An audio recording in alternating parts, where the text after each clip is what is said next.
Mobile games సరదాకే అనుకుంటాం, కానీ అదే సరదా ప్రాణాల మీదకొస్తే తాజాగా జరిగిన ఒక ఘటన అందరినీ షాక్కి గురిచేసింది.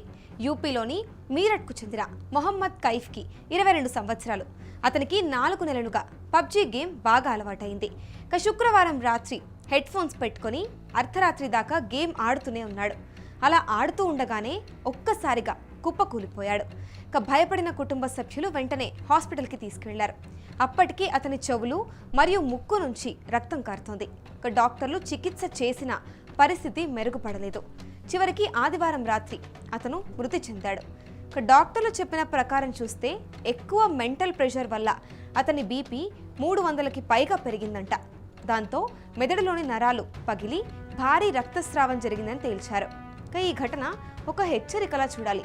గేమ్స్, మొబైల్ వినియోగం హద్దు దాటితే ఆరోగ్యం పైన ఎంత ప్రభావం చూపుతుందో దీనికి ఇదే ఒక బెస్ట్ ఎగ్జాంపుల్.